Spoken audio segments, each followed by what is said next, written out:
Cake ಅಂದ್ರೆ ಯಾರಿಗ್ ತಾನೇ ಇಷ್ಟ ಇರಲ್ಲ ಹೇಳಿ.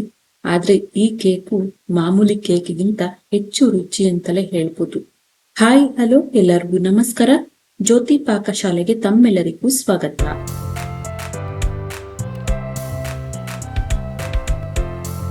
ಇಂದಿನ ವಿಡಿಯೋದಲ್ಲಿ ನಾನು ಒಂದೊಳ್ಳೆ ಸ್ಪೆಷಲ್ ರೆಸಿಪಿ ಜಾಮೂನ್ ಹಿಟ್ಟಿನಿಂದ ಕೇಕ್ ಮಾಡುವ ವಿಧಾನ ನಿಮ್ಮೊಂದಿಗೆ ಶೇರ್ ಮಾಡ್ಕೊಳ್ತಾ ಇದ್ದೇನೆ.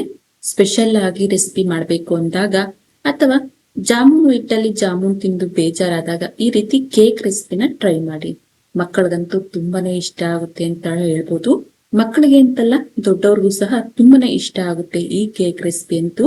ಮಾಮೂಲಿಯಾಗಿ ನಾವು ಕೇಕ್ ಮಾಡ್ತಾ ಇರ್ತೇವೆ ಗೋಧಿ ಹಿಟ್ಟು ಅಥವಾ ಮೈದಾನ ಬಳಸಿ. ಆದ್ರೆ ಒಮ್ಮೆ ಈ ರೀತಿ ಜಾಮೂನು ಹಿಟ್ಟಿನಿಂದ ಒಮ್ಮೆ ಟ್ರೈ ಮಾಡಿ, ಮತ್ತೆ ಪದೇ ಪದೇ ಇದೇ ರೀತಿ ಕೇಕ್ ಅನ್ನ ಮಾಡ್ತೀರಾ. ಸಿಂಪಲ್ ಆಗಿ ಮಾಡ್ಕೊಳ್ಬಹುದು, ತುಂಬಾನೇ ರುಚಿಯಾಗಿರುತ್ತೆ. ಬನ್ನಿ ಈ ಸಿಂಪಲ್ ಆಗಿರುವಂತಹ ಸ್ಪೆಷಲ್ ಆಗಿರುವಂತಹ ಜಾಮೂನು ಹಿಟ್ಟಿನಿಂದ ಮಾಡಿರುವಂತಹ ಕೇಕ್ ರೆಸಿಪಿನ ಯಾವ ರೀತಿ ಮಾಡೋದು ಅಂತ ನೋಡೋಣ.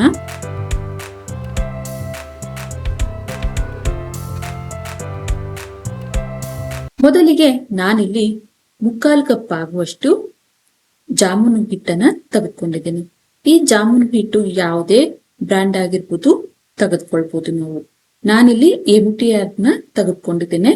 ಇದನ್ನ ಈ ರೀತಿ ಒಂದು ಅಗಲವಾದಂತಹ ಬಟ್ಲಿಗೆ ಸೇರಿಸ್ಕೊಳ್ತೇನೆ.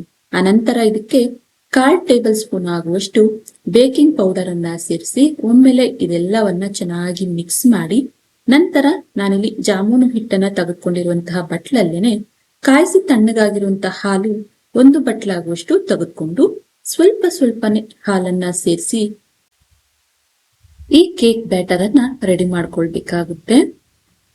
ಮಾಮೂಲಿ ಇಡ್ಲಿ ಹಿಟ್ಟಿಗಿಂತ ಸ್ವಲ್ಪ ಗಟ್ಟಿಯಾಗಿರ್ಬೇಕು ಈ ಕೇಕ್ ಬ್ಯಾಟರ್ ಬಂದು.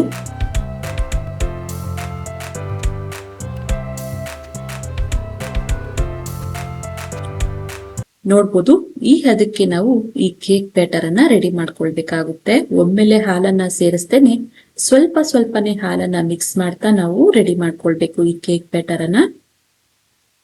ಈ ಹದದಲ್ಲಿ ಈ ಕೇಕ್ ಬ್ಯಾಟರ್ ಅನ್ನ ರೆಡಿ ಮಾಡಿದ್ದೇನೆ. ನಂತರ ನಾನಿಲ್ಲಿ ತೋರಿಸ್ತಾ ಇದ್ದೇನೆ, ನೋಡ್ಬೋದು 1 ಕಪ್ ಹಾಲನ್ನ ತೆಗೆದುಕೊಂಡಿದ್ದೆ. ಅದರಲ್ಲಿ ಒಂದು ಅರ್ಧ ಬಟ್ಲಿಗಿಂತ ಸ್ವಲ್ಪ ಕಮ್ಮಿನೇ ನಾನಿಲ್ಲಿ ಬಳಸಿದ್ದೇನೆ. ನೋಡಿ, ನಾನಿಲ್ಲಿ ತೋರಿಸ್ತಾ ಇದ್ದೇನೆ, ಅರ್ಧ ಬಟ್ಲು ಹಾಲು ಸಾಕಾಗುತ್ತೆ ಈ ಕೇಕ್ ಬ್ಯಾಟರ್ ರೆಡಿ ಮಾಡ್ಕೊಳ್ಳಿಕ್ಕೆ. ನಂತರ ನಾನಿಲ್ಲಿ ಕೇಕ್ ಅನ್ನ ಬೇಕ್ ಮಾಡ್ಲಿಕ್ಕೆ ಅಂತ ಈ ರೀತಿ ಒಂದು ಸ್ಟೀಲ್ ಬಾಕ್ಸ್ ಅನ್ನ ತೆಗೆದುಕೊಂಡಿದ್ದೇನೆ, ಅಥವಾ ಕೇಕ್ ಮೌಲ್ಡ್ ಇತ್ತು ಅಂದಲ್ಲಿ ಅದನ್ನಾದ್ರೂ ತೆಗೆದುಕೊಳ್ಬಹುದು. ಈ ಬಾಕ್ಸಿಗೆ ಸ್ವಲ್ಪ ತುಪ್ಪನ ಈ ರೀತಿಯಾಗಿ ಸ್ಪ್ರೆಡ್ ಮಾಡಿ ಈ ಕೇಕ್ ಬ್ಯಾಟರ್ ಅನ್ನ ರೆಡಿ ಮಾಡ್ಕೊಳ್ತಾ ಇದ್ದೇನೆ. ತುಪ್ಪನ ಸ್ಪ್ರೆಡ್ ಮಾಡಿಟ್ಟಂತಹ ಬಾಕ್ಸಿಗೆ ನಾನಿಲ್ಲಿ ರೆಡಿ ಮಾಡಿಟ್ಟಂತಹ ಕೇಕ್ ಬ್ಯಾಟರ್ ಅನ್ನ ಸೇರಿಸಿ ಒಮ್ಮೆ ಇದನ್ನ ಟ್ಯಾಪ್ ಮಾಡ್ತಾ ಇದ್ದೇನೆ. ಈ ರೀತಿ ಟ್ಯಾಪ್ ಮಾಡೋದ್ರಿಂದ ಬಬಲ್ಸ್ ಇದ್ರೆ ಕ್ಲಿಯರ್ ಆಗುತ್ತೆ ಅಂತಷ್ಟೇನೆ. ನಂತರ ಇದನ್ನ ಬೇಕ್ ಮಾಡ್ಲಿಕ್ಕೆ ಅಂತ ನಾನಿಲ್ಲಿ ಕಡಾಯಿಯಲ್ಲಿ ನೀರನ್ನ ಬಿಸಿ ಮಾಡ್ಲಿಕ್ಕೆ ಇಟ್ಟಿದ್ದೆ. ನೀರು ಈ ರೀತಿ ಕುದಿ ಬಂದಾಗ ಪ್ಲೇಟ್ ಅಥವಾ ಸ್ಟ್ಯಾಂಡ್ ಅನ್ನ ಇಟ್ಟು ಇದಕ್ಕೆ ನಾನಿಲ್ಲಿ ರೆಡಿ ಮಾಡಿಟ್ಟಂತಹ ಕೇಕ್ ಬ್ಯಾಟರ್ ಬಾಕ್ಸ್ ಅನ್ನ ಈ ರೀತಿಯಾಗಿ ಇಡ್ತಾ ಇದ್ದೇನೆ. ಈ ರೀತಿಯಾಗಿ ಜೋಡಿಸಿದ ನಂತರ ಪ್ಲೇಟ್ ಅಥವಾ ಲಿಡ್ ಅನ್ನ ಕ್ಲೋಸ್ ಮಾಡಿ ಇದನ್ನ 30 ರಿಂದ 45 ನಿಮಿಷ ಲೋ ಟು ಮೀಡಿಯಂ ಉರಿಲೇನೆ ಇದನ್ನ ಬೇಕ್ ಮಾಡ್ಬೇಕಾಗುತ್ತೆ. ಅನಂತರ ನಾನಿಲ್ಲಿ ಇನ್ನೊಂದು ಕಡೆ ತೋರಿಸ್ತಾ ಇದ್ದೇನೆ, ನೋಡ್ಬೋದು. ಒಂದು ಬಟ್ಲನ್ನ ಗ್ಯಾಸ್ ಮೇಲೆ ಇಟ್ಟು ಅದಕ್ಕೆ 1 ಕಪ್ ಆಗುವಷ್ಟು ಸಕ್ಕರೆನ ಸೇರಿಸಿ ಅದೇ ಕಪ್ಪಲ್ಲಿ 3/4 ಕಪ್ ಆಗುವಷ್ಟು ನೀರನ್ನ ಸೇರಿಸ್ತಾ ಇದ್ದೇನೆ. ಇಲ್ಲಿ ಸಕ್ಕರೆ ಪಾಕನ ರೆಡಿ ಮಾಡ್ಕೊಳ್ತಾ ಇದ್ದೇನೆ. ಇದು ಒಂದೆಳೆ ಪಾಕ ಬರ್ಬೇಕು ಅಂತೇನಿಲ್ಲ, ಸಕ್ಕರೆ ಎಲ್ಲ ಮೆಲ್ಟ್ ಆಗಿ ಸ್ವಲ್ಪ ಪಾಕ ಗಟ್ಟಿ ಆದ್ರೆ ಸಾಕು. ನೋಡಿ, ಸಕ್ಕರೆ ಎಲ್ಲ ಕರಗಿದೆ, ಸಕ್ಕರೆ ಪಾಕ ಚೆನ್ನಾಗಿ ಕುದಿ ಬಂದಿದೆ. ಒಮ್ಮೆಲೆ ಇದನ್ನ ಚೆನ್ನಾಗಿ ಮಿಕ್ಸ್ ಮಾಡಿ ನಂತರ ಇದಕ್ಕೆ ಒಂದು ಚಿಟಿಕೆ ಆಗುವಷ್ಟು ಕೇಸರಿ ದಳನ ಸೇರಿಸ್ತಾ ಇದ್ದೇನೆ. ಫ್ಲೇವರ್ ಕೊಡುತ್ತೆ, ಹಾಗೇನೆ ಲೈಟ್ ಆಗಿ ಕಲರ್ ಚೇಂಜ್ ಆಗುತ್ತೆ. ಇದ್ರೆ ಹಾಕೋಬಹುದು, ಇಲ್ಲ ಅಂದ್ರೆ ಸ್ಕಿಪ್ ಮಾಡಬಹುದು ಈ ಕೇಸರಿ ದಳನ. ನಂತರ ನಾನಿಲ್ಲಿ ಕೇಕ್ ಬೇಕಾಗಿರೋದನ್ನ ತೋರಿಸ್ತಾ ಇದ್ದೇನೆ. ನೋಡ್ಬೋದು, ಟೂತ್ ಪಿಕ್ ನ ಸಹಾಯದಿಂದ ಕೇಕ್ ಕರೆಕ್ಟ್ ಆಗಿ ಬೇಕಾಗಿದ್ಯಾ ಇಲ್ವಾ ಅಂತ ತಿಳ್ಕೊಳ್ಬಹುದು. ಟೂತ್ ಪಿಕ್ ನ ಈ ರೀತಿ ಕೇಕ್ ಈ ರೀತಿಯಾಗಿ ಚುಚ್ಚಿ ನೋಡಿದ್ರೆ ಸ್ವಲ್ಪನೂ ಟೂತ್ ಪಿಕ್ಕಿಗೆ ಕೇಕ್ ಅಂಟದೆ ಬಂತು ಅಂದಲ್ಲಿ ಕೇಕ್ ಚೆನ್ನಾಗಿ ಬೇಕಾಗಿದೆ ಅಂತ ಅರ್ಥ. ಇಲ್ಲ ಟೂತ್ ಪಿಕ್ಕಿಗೆ ಸ್ವಲ್ಪ ಹಿಟ್ಟು ಅಂಟಿತು ಅಂದಲ್ಲಿ ಇನ್ನು ಸ್ವಲ್ಪ ಕೇಕ್ ಅನ್ನ ಬೇಕ್ ಮಾಡ್ಬೇಕಾಗುತ್ತೆ. ಈಗ ಕೇಕ್ ಬೇಕಾಗಿರೋದ್ರಿಂದ ಇದನ್ನ ಸೈಡ್ಗೆ ತೆಗೆದಿಟ್ಟು ಫುಲ್ ತಣ್ಣಗಾದ ನಂತರ ಈಸಿಯಾಗಿ ನಾವು ಇದನ್ನ ಒಂದು ಪ್ಲೇಟಿಗೆ ಈ ರೀತಿಯಾಗಿ ತೆಗೆದುಕೊಳ್ಬಹುದು. ನೋಡ್ಬೋದು ಕೇಕ್ ನ ತೋರಿಸ್ತಾ ಇದ್ದೇನೆ ಎಷ್ಟು ಸ್ಪಾಂಜಿಯಾಗಿ ಬಂದಿದೆ ಅಂತ.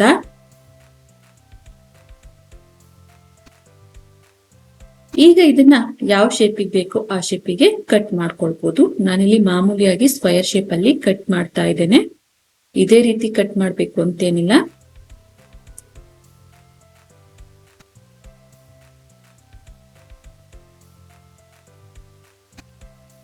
ನೋಡ್ಬೋದು ನಾನಿಲ್ಲಿ ತೋರಿಸ್ತಾ ಇದ್ದೇನೆ ಎಷ್ಟು ಸ್ಪಾಂಜಿಯಾಗಿ ಬಂದಿದೆ ಅಂತ. ಈಗ ಇದನ್ನ ತವಾದಲ್ಲಿ ಫ್ರೈ ಮಾಡ್ಬೇಕಾಗುತ್ತೆ. ಅನಂತರ ನಾನಿಲ್ಲಿ ಬಾಣಲೆನ ಗ್ಯಾಸ್ ಮೇಲೆ ಇಟ್ಟು ಗ್ಯಾಸ್ ಅನ್ನ ಹಚ್ಚಿ ಇದಕ್ಕೆ 1 ಟೇಬಲ್ ಸ್ಪೂನ್ ಆಗುವಷ್ಟು ತುಪ್ಪನ ಸೇರಿಸಿ, ತುಪ್ಪ ಚೆನ್ನಾಗಿ ಕರಗಿದ್ದೇನೆ ನಾವು ಕಟ್ ಮಾಡಿಟ್ಟಂತಹ ಕೇಕ್ ಅನ್ನ ಈ ಬಾಣಲೆಗೆ ಸೇರಿಸಬೇಕಾಗುತ್ತೆ. ತುಪ್ಪ ಅಥವಾ ಎಣ್ಣೆ ಯಾವ್ದು ಬೇಕಾದ್ರೂ ಬಳಸಬಹುದು. ಆದ್ರೆ ತುಪ್ಪದ ಫ್ಲೇವರ್ ತುಂಬಾನೇ ಟೇಸ್ಟಿಯಾಗಿರುತ್ತೆ, ಮಕ್ಕಳಿಗೆ ಇಷ್ಟ ಆಗುತ್ತೆ ಅಂತ ನಾನಿಲ್ಲಿ ತುಪ್ಪನ ಬಳಸಿ ಮಾಡ್ತಾ ಇದ್ದೇನೆ.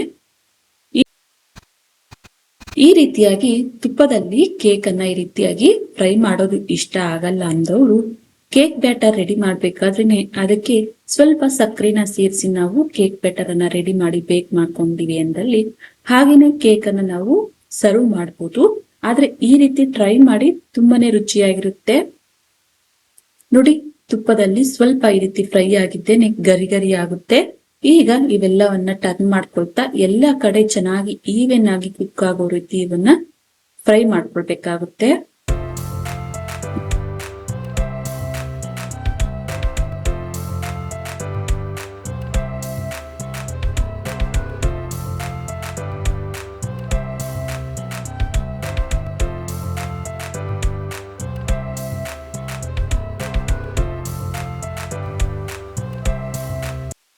ನೋಡಿ, ಇದೇ ರೀತಿಯಾಗಿ ಎಲ್ಲವನ್ನ ಫ್ರೈ ಮಾಡ್ಕೊಳ್ಬೇಕಾಗುತ್ತೆ. ಈ ರೀತಿ ಫ್ರೈ ಮಾಡ್ಕೊಳ್ಳೋದ್ರಿಂದ ಹೊರಗೆ ಗರಿ ಗರಿಯಾಗಿ ಒಳಗೆ ಸಾಫ್ಟ್ ಆಗಿ ತುಂಬಾನೇ ರುಚಿಯಾಗಿರುತ್ತೆ ತಿನ್ಬೇಕಾದ್ರೆ ಕೇಕ್ ರೆಸಿಪಿ. ಈಗ ಇವೆಲ್ಲವನ್ನ ಒಂದು ಪ್ಲೇಟ್ಗೆ ಸರ್ವ್ ಮಾಡ್ಕೊಳ್ತೇನೆ. ನೋಡ್ಬೋದು, ಈ ರೀತಿ ಸರ್ವ್ ಮಾಡ್ಕೊಂಡಿರುವಂತಹ ಈ ಕೇಕ್ ನ ಮೇಲೆ ನಾವು ಮೊದಲಿಗೆನೆ ರೆಡಿ ಮಾಡಿಟ್ಟಂತಹ ಸಕ್ಕರೆ ಪಾಕನ ಈ ರೀತಿಯಾಗಿ ಹಾಕ್ಬೇಕಾಗುತ್ತೆ. ಈ ರೀತಿಯಾಗಿ ಹಾಕೋದ್ರಿಂದ ಈ ಸಕ್ಕರೆ ಪಾಕನ ಚೆನ್ನಾಗಿ ಎಳ್ಕೊಂಡು ಜ್ಯೂಸಿಯಾಗಿ ತುಂಬಾನೇ ರುಚಿಯಾಗಿರುತ್ತೆ ಈ ಕೇಕ್ ರೆಸಿಪಿ.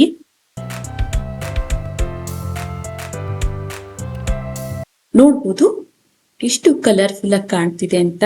ಕಲರ್ಫುಲ್ ಆಗಿ ಕಾಣೋದೇ ಅಲ್ಲ, ತುಂಬಾನೇ ರುಚಿಯಾಗಿ ಬಂದಿದೆ ಈ ಜಾಮೂನ್ ಹಿಟ್ಟಿನಿಂದ ಮಾಡಿರುವಂತಹ ಕೇಕ್ ರೆಸಿಪಿ. ಇದನ್ನ ಈಗ ಒಂದು ಬೌಲ್ಗೆ ಸರ್ವ್ ಮಾಡಿ ತೋರಿಸ್ತಾ ಇದ್ದೇನೆ. ತುಂಬಾನೇ ಜ್ಯೂಸಿಯಾಗಿ ಒಳಗೆ ಸಾಫ್ಟ್ ಆಗಿ ಹೊರಗೆ ಗರಿ ಗರಿಯಾಗಿ ತುಂಬಾನೇ ರುಚಿಯಾಗಿ ಬಂದಿದೆ. ಮಾಮೂಲಿಯಾಗಿ ನಾವು ಜಾಮೂನ್ನ ಮಾಡ್ತಾ ಇರ್ತೇವೆ.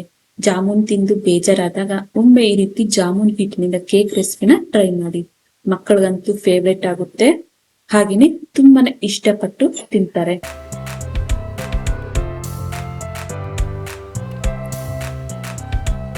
ನೋಡಿದ್ರಲ್ಲ, ಜಾಮೂನು ಹಿಟ್ಟಿನಿಂದ ಒಂದೊಳ್ಳೆ ಕೇಕ್ ರೆಸಿಪಿ ಮಾಡುವ ವಿಧಾನ. ಇಂತಹ ಹೊಸ ರೀತಿಯ ರೆಸಿಪಿಗಳು ಹಾಗೂ ಸರಳ ವಿಧಾನದಲ್ಲಿ ರುಚಿಕರವಾದಂತಹ ರೆಸಿಪಿಗಳು ಬೇಕಾದಲ್ಲಿ ನಮ್ಮ ಜ್ಯೋತಿ ಪಾಕಶಾಲೆ ಚಾನೆಲ್ನ ವಿಸಿಟ್ ಮಾಡಿ. ಇಷ್ಟ ಆದಲ್ಲಿ ಸಬ್ಸ್ಕ್ರೈಬ್ ಮಾಡ್ಕೊಳ್ಳಿ. ಹಾಗೆಯೇ ಈ ರೆಸಿಪಿ ಇಷ್ಟ ಆದಲ್ಲಿ ಒಂದು ಲೈಕ್ ಮಾಡಿ. ನಿಮ್ಮ ಫ್ರೆಂಡ್ಸ್ ಅಂಡ್ ಫ್ಯಾಮಿಲಿ ಮೆಂಬರ್ಸ್ಗೆ ಈ ವಿಡಿಯೋನ ಶೇರ್ ಮಾಡಿ. ಧನ್ಯವಾದಗಳು.